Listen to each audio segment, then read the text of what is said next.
Chapter 4 had a lot to discuss, so that's why I have 6 questions on it. Can't even do basic math, adding up numbers.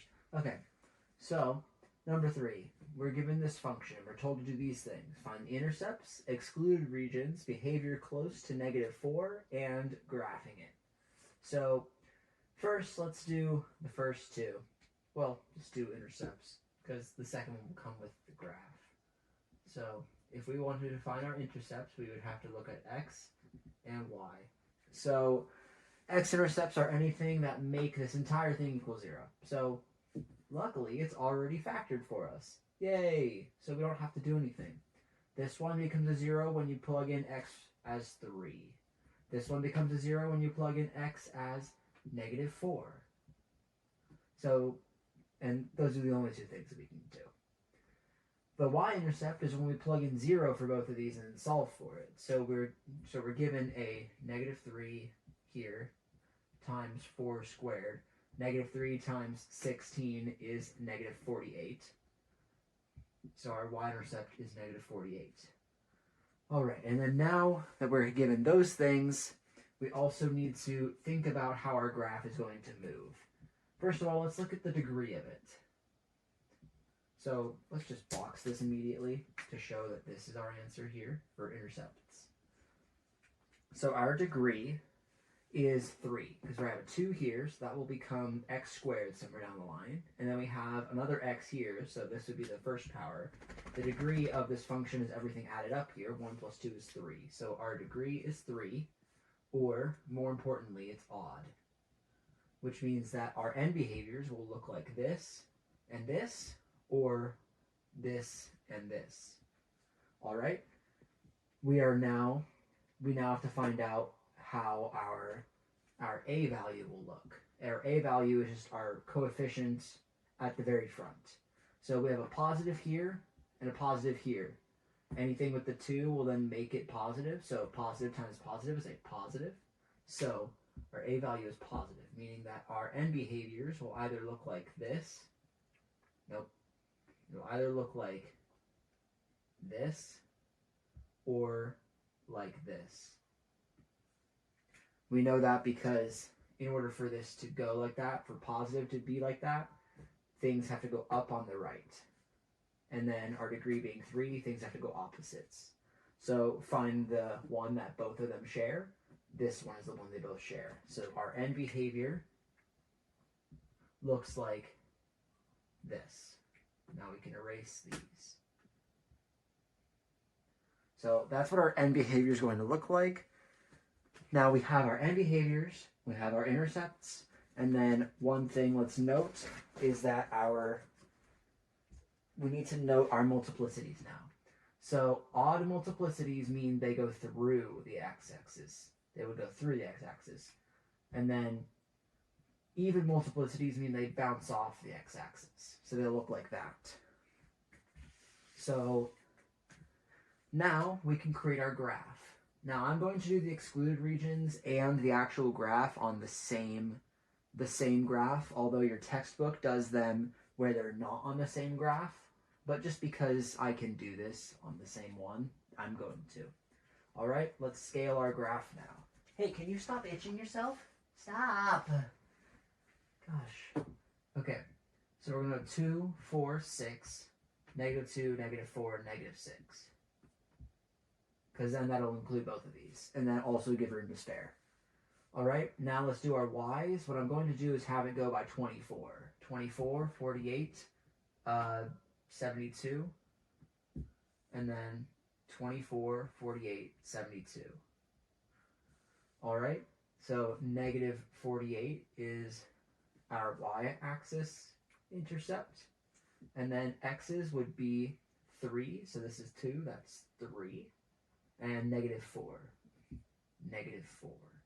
Now let's think about how everything will go. Our end behavior means it goes down at the end. So somewhere down here, it'll go down. End behavior up here, positive, it'll go up. Okay, now we connect the two. This one will not cross, it'll bounce because the multiplicity of -4 here is an even number. So it will bounce. Somewhere down here, it'll connect.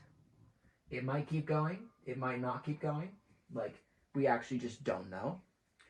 And then it will come back up here, hit this one, go through it because our multiplicity here is an odd number, and then continue up this way. So our graph is going to look something like this. If we wanted to make it look a bit neater curves-wise, we could do something along the lines of this.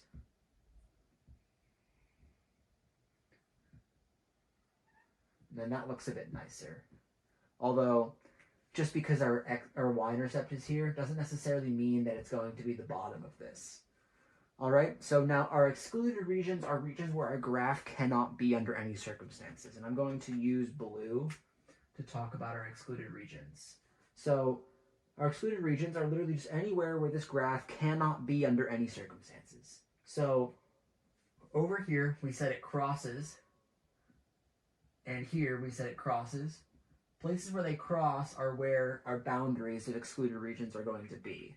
So this one is obviously up through here, which means it cannot be underneath the axis over here. So our excluded region here will extend downward off of the x-axis after reaching 3. And then our excluded region here is on the opposite side because our graph is somewhere over here during these times. So our excluded region with this portion here goes up here, comes over here, follows to the line, and then goes like this. So this is what our excluded regions look like. It's just places where the graph cannot be under any circumstances. This could look anything like this, we don't know. This could look anything like this, or like this. Actually, this cannot look like that. It could whoosh, and then like that. Ignore the sound effects, but under any circumstance, our graph cannot be in those other areas. I'm going to make this a bit neater now because I just goofed it all up. I'm going to draw it with green. Okay?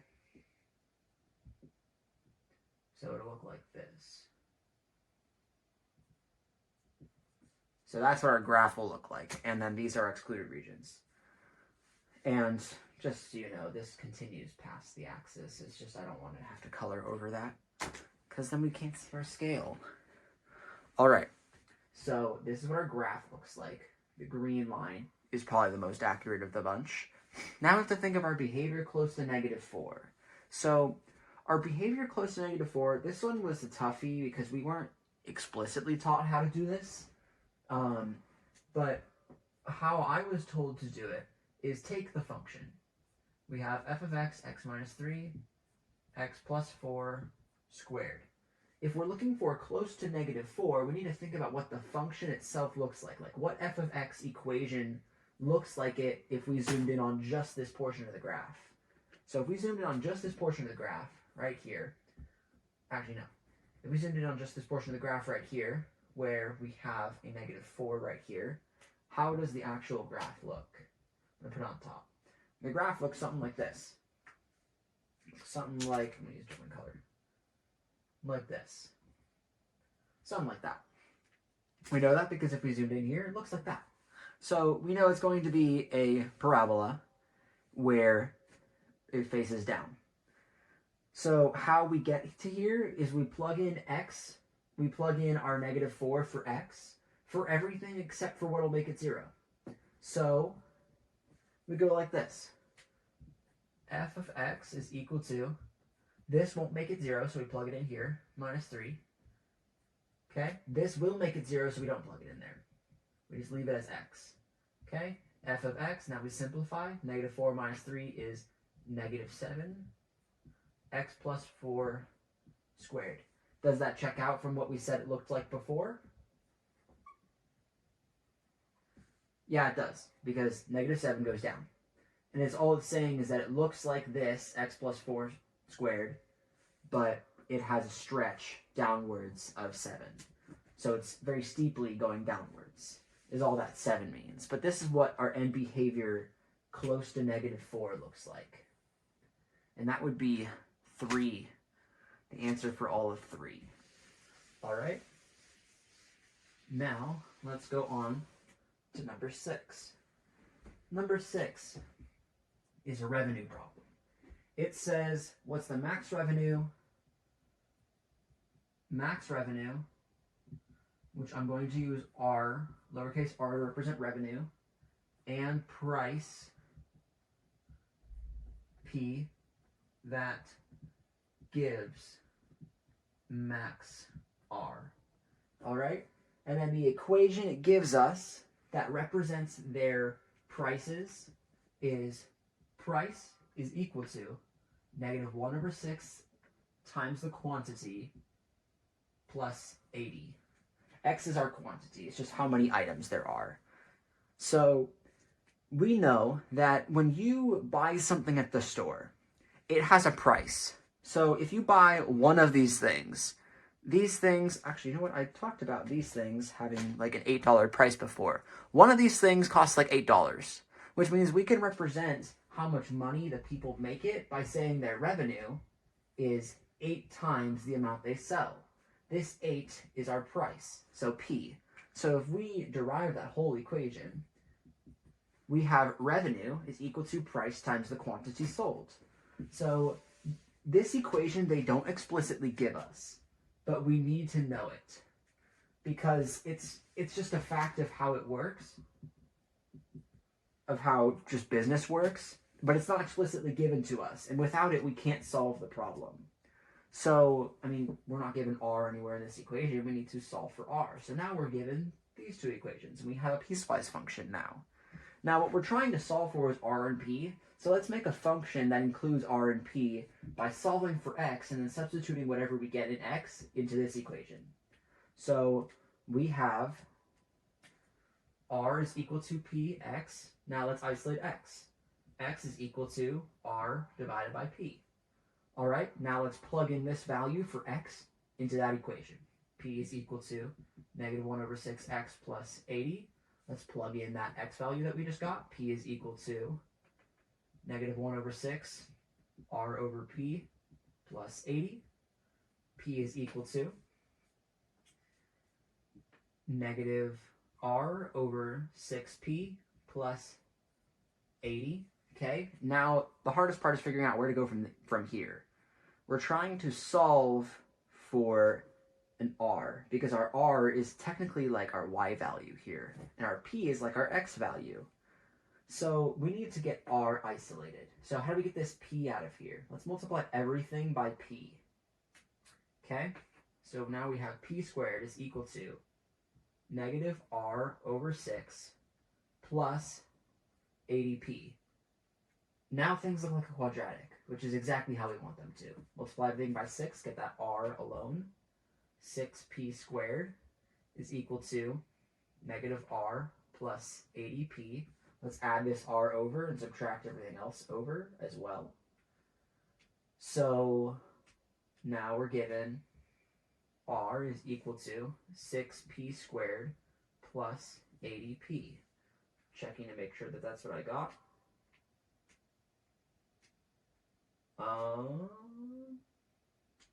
Yeah, this actually becomes a negative. Just making sure that all of my math is right. I forgot to multiply this 80. Okay, so 80 times 6 is 480p. Let's not forget that because that's actually very crucial. All right, and then now trusty dusty graphing calculator comes into play. So now we need to basically plug this into the graphing calculator and solve for our R when it's at the maximum and our P when it's at the maximum. So go to here, go to our Y, and then we go -6x. X is our P value squared plus 480x. Solve, graph. Now there's a big line that goes straight through the middle and then nothing. Basically it just means we need to make our window bigger. So if we know we're looking at something where we're multiplying by 480, we're going to have a pretty big Y value. So we also know that we're working with real numbers here, so we don't care about anything that's negative. So our X minimum is going to be 0. Our Y minimum is going to be 0. Our X maximum we're going to say is, I don't know, 250. Okay, and then I always do the scale divided by 10. Okay, this is just a random number. I'm just pulling it out of nowhere, 250. Just because it seems like, I don't know, maybe they sell everything for $250 per. I don't know. That seems pretty dumb. All right, y minimum, y maximum. Well, our maximum can literally be something like we said it was 250 squared times -6 plus 480 times 250. So big number. So let's go, I don't know, 20,000. Okay, and then divided by 10 for our scale. We go to our graph. Oh, hey, look, it's right there. So now we need to solve for what our maximum is, which is going to be our biggest values. We press second, calculate. Go to maximum, and then scroll until we find, there's our marker. Okay, now it's to the left, click enter. Now it's to the right, click enter. Now this is a guess as to what our top seems like. All right, our maximum is 9,600, so that'll be our total revenue. R is equal to $9,600. And then our price is whatever this is here. Whatever our x value is when y is equal to its maximum. So this is 39.9999999. In other words, 40. So our price is $40. And then this is our answer to number 6. How long is this video already? 16 minutes? Okay, I may do number 9 and then stop it and then create chapter 4 two-parter. Because, okay. Now, this problem's done. Number 6 is done. Okay? Number 9 now. Oh, yeah. Definitely going to do a two-parter because this next one's a graphing one again. Okay? Number 9 says it wants us to graph the function y is equal to 2x minus 3 over x plus 1. All right. Where the frick do we go from here? I don't know. So we're going to see. Let's state all of the things that we can figure out. Our asymptote is what? Let's see. Our x-intercept is what? Our y-intercept is what? Okay, we know we have an asymptote because we have an x at the bottom. So our asymptote is something. I don't know. We'll see. So asymptote, we have to figure out first. So both of the degrees of these functions are 1 and 1. So those are our degrees. So if you know anything about how our y asymptote works, so I'm going to go like this and split it up into y and x asymptotes. So how our y asymptote works is if you have a degree greater than and then less than, if it's greater than on the top, then our asymptote is 1. I'm 90% sure of that. No, if it's greater than on the top, then our asymptote is, it's greater than on the top, asymptote is a slant, where we have to divide them, to divide the top by the bottom. Okay? If it's equal over equal, like we have here, it's whatever these two a values are, divided. Okay? And then if it's less than over greater than, where the bottom is greater than, it's automatically 0. So we're given a equal over equal. So let's look at our a values. Our a here is 2 and our a value is 1. So 2 over 1 is equal to 2. Our y asymptote, y is equal to 2. All right? Our x asymptote is literally anything that makes this bottom one 0. So the only thing that makes that bottom one 0 is -1. Okay? Let's remember to put this x equals -1. All right, and then now our x-intercepts are anything where y is equal to 0. So we have to figure out what the only thing that makes this 0 is finding something that makes it 0 over any number. So let's solve for the numerator where it's equal to 0.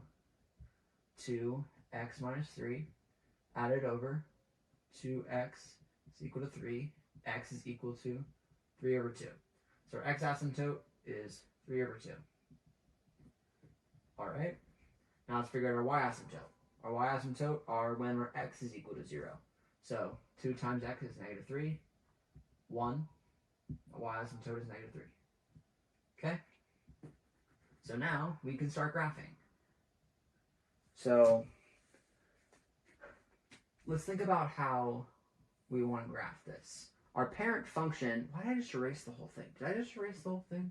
Why am I dumb? 2x minus 3 over x plus 1 is equal to y, okay?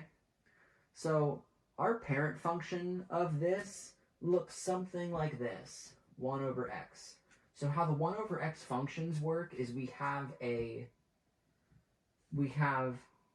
something that looks like this, where our asymptotes are along the axes. That's our parent function. So we need to think about how we need to move stuff around to make it look similar to that. Well, I mean, we have the whole thing right here. So our y asymptote is 2. That'll be 4. Actually, no, I'm going to make this a different scale just to make sure that we have a bunch of numbers to work with. 6, okay? So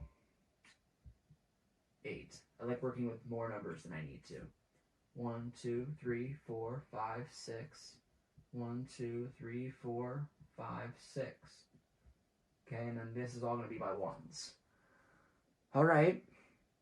So now how this is going to work is we need to start graphing the rest of our things. So we have an x asymptote at -1. So x asymptote -1. Nothing can equal that. Now our y asymptote is at 2. Nothing can equal that. So that's how that looks now. All right. So now what we need to figure out is we need to plug stuff in and see how things work. Well, not yet actually. So x 3 over 2. Y -3. So 1, 2, nope. That's -3 there. Okay, checking with my scale. And then now things go like this. That's how things look. All right. So that means that if our parent function had them so that they were opposite of one another, and it looked something like this, if they were opposite of one another, we know the next thing's going to be somewhere up there. And if it's not, then we probably did something wrong. So now let's plug things into our calculator. Actually, we don't even need to use our calculator. Okay, what's a number that we can use? -2. -2. Another number, -3. Just get some variation. All right.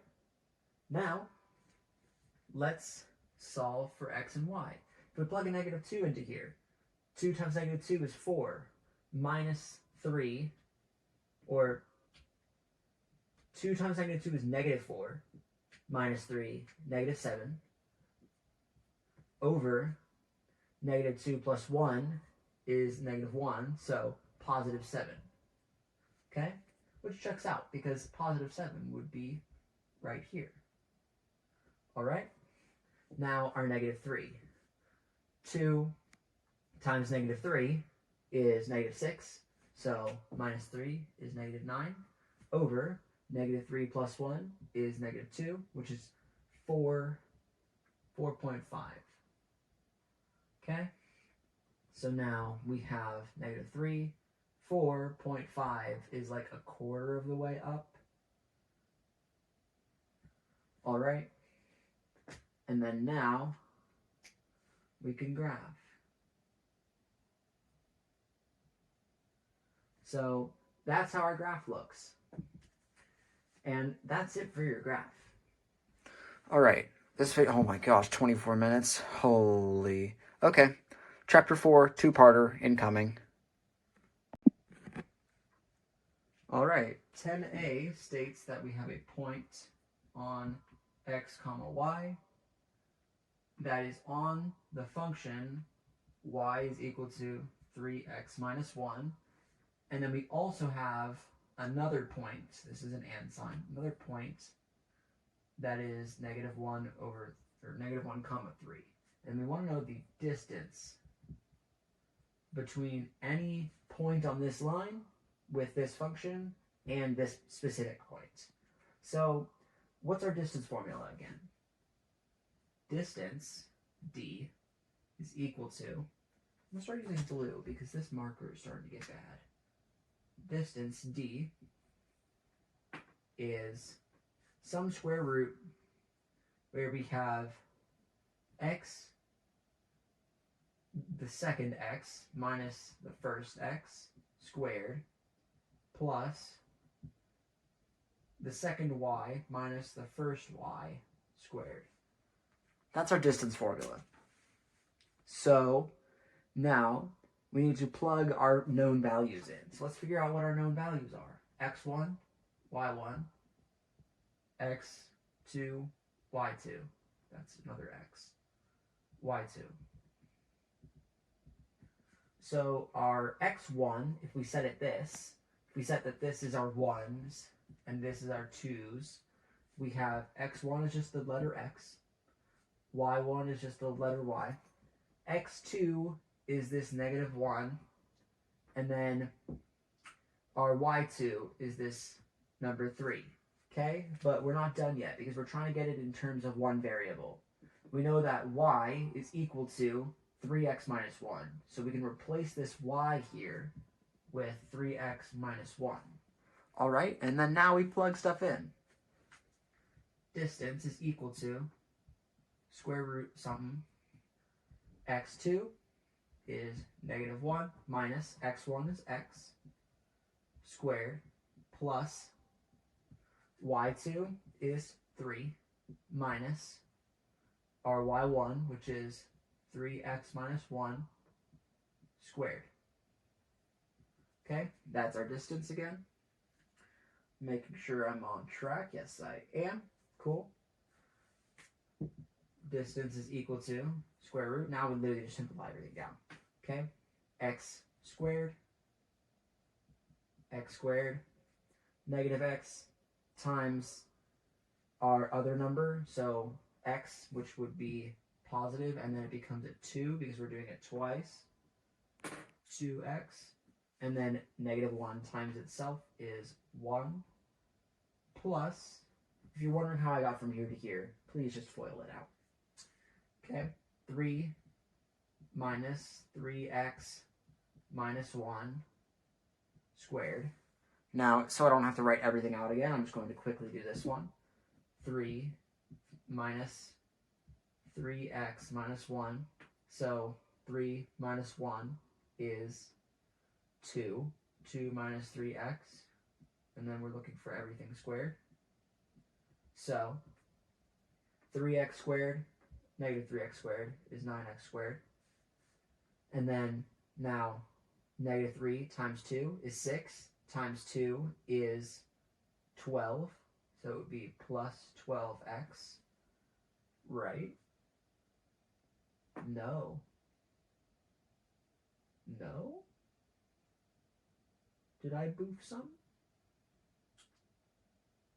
3 minus 3x plus 1 plus 1 plus 1, because that one, this negative distributes.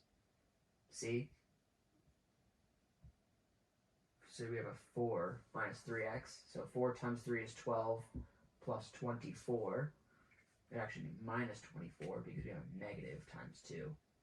And then 4, 16. Okay? So this is our completed thing. Okay? Distance is x squared plus 2x plus 1 plus 9x squared minus 24x plus 16. Okay? Now we add everything together. Distance is equal to square roots. X squared plus 9x squared is 10x squared. 2x minus 24x is negative 22x. 1 plus 16 is 17. So this is our finished distance formula. You can't simplify this down any further. If you could, it would. That's 10a. Now, 10b.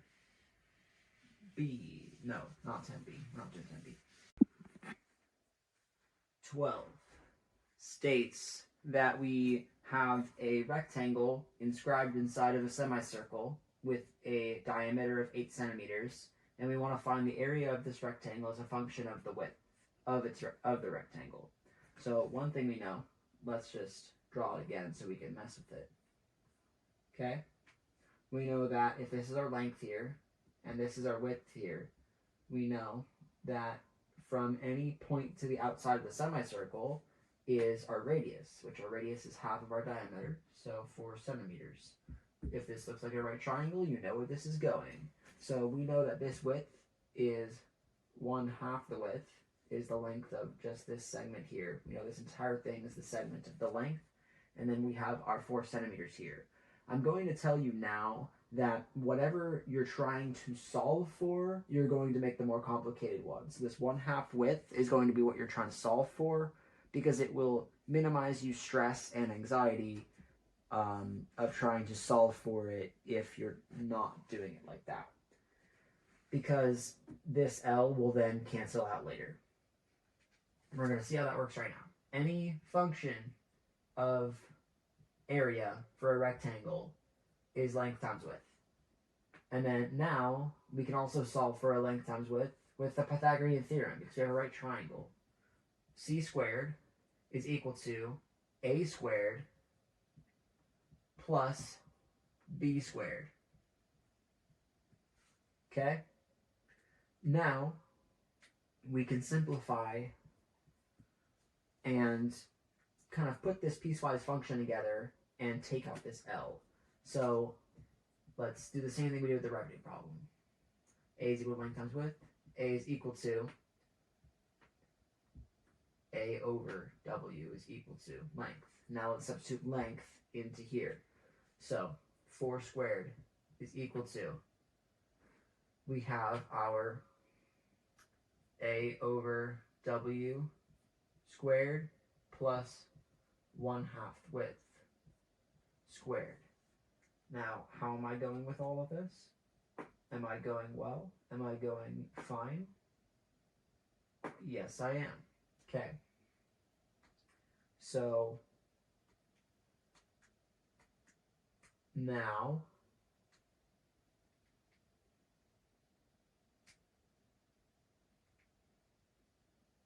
let's actually solve for length on this one first before substituting it in, because that makes it easier to do. So 4 squared is equal to length squared plus 1/2 width squared.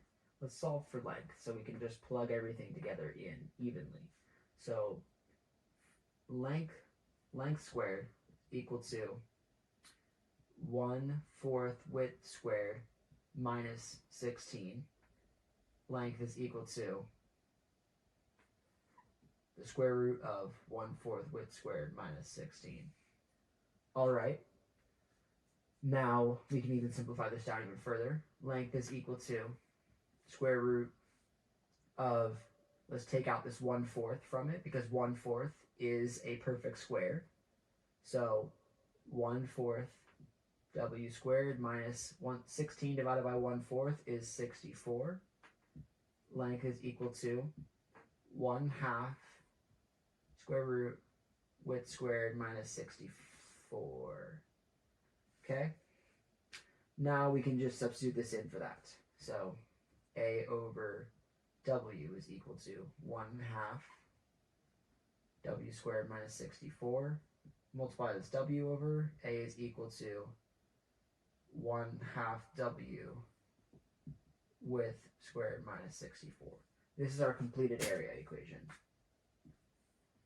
So one thing you can do, which is what I tried to do before, and then I was like, okay, just don't do that, is go from here and substitute straight in. And it will all cancel out at the end, 1/2 width squared, if we do that. So if we were to substitute it in right now, 16 is equal to A over W squared plus 1/2 width squared. Let's actually simplify this down even further. 1/4 width squared. Okay. With A width, we're left with A squared over width squared. Let's get this width out of there. We now have we have 16 width squared is equal to A squared plus 1/4 width to the 14th, or to the 4th power. Okay, let's get this a isolated. A squared is equal to 1/4 width squared minus 16 width squared with cubed. Okay, now let's do a radical. Radical this a. A is equal to 1/4 width squared 4th minus 16 width squared, all in a radical. Okay, now we can simplify things out. So a is equal to common factors of this would be similar to this one. We have a 1/4 that we can pull out and a width squared we can pull out. So dividing everything, we have a width squared minus 64. Okay, both of those can be pulled out of the radical. 1/2 width rad w squared minus 64. So we get the same thing by going this route, but it's just a bit more confusing because we have now cubic stuff, or quartic stuff, whatever. All right, now let's go on to 13.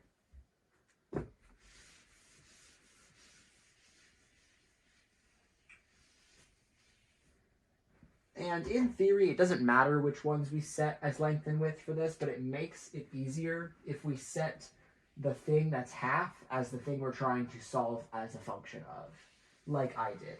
Instead of setting length 1/2, it just makes our equation a bit more confusing by the end of it. Okay?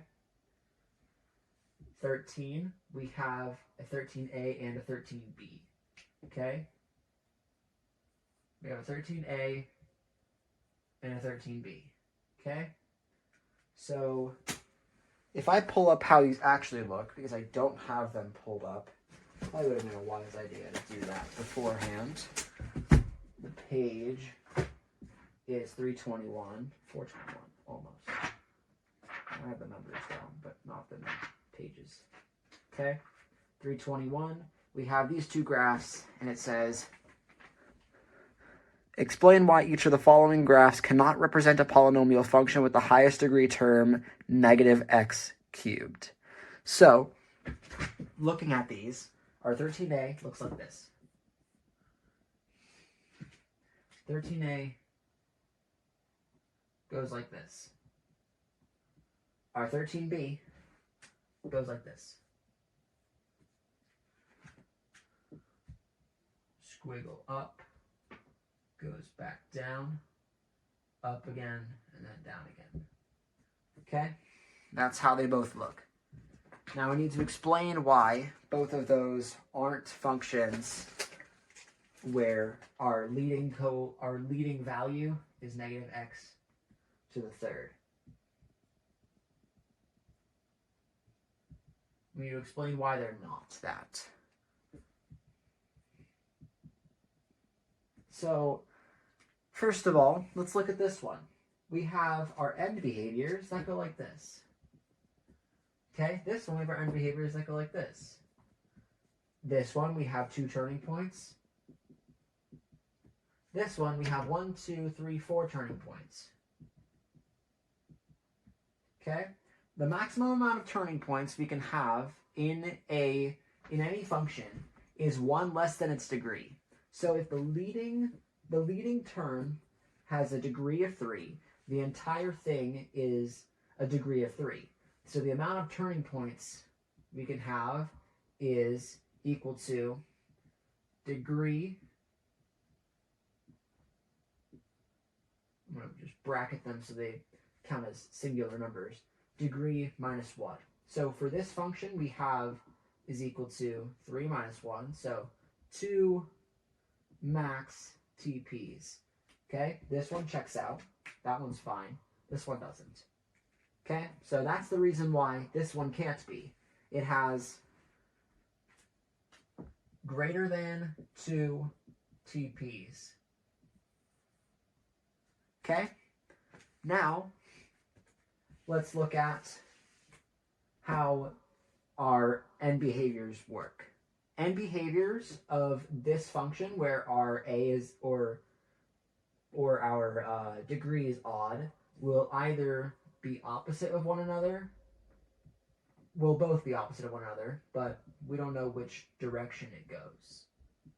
Whether it starts down and goes up or starts up and goes down. We need to think about that. So how it works is positive will always end upwards and negative will always end downwards. So we have a negative here, so this is the one we're looking for. We're looking for one that has that. This one does not have that. This one does have that. So this is not a second reason why this one isn't that. It's just this. This one says that it will go down and then up, whereas we're looking for something that goes up and then down. So end behaviors don't match up correctly would be our reason for 13A. So these would be our answers for that. And just as a note, we're going to say that this has something that goes like this. This starts up and goes down. And it also has max 2 TPs, turning points. Okay? And that's why.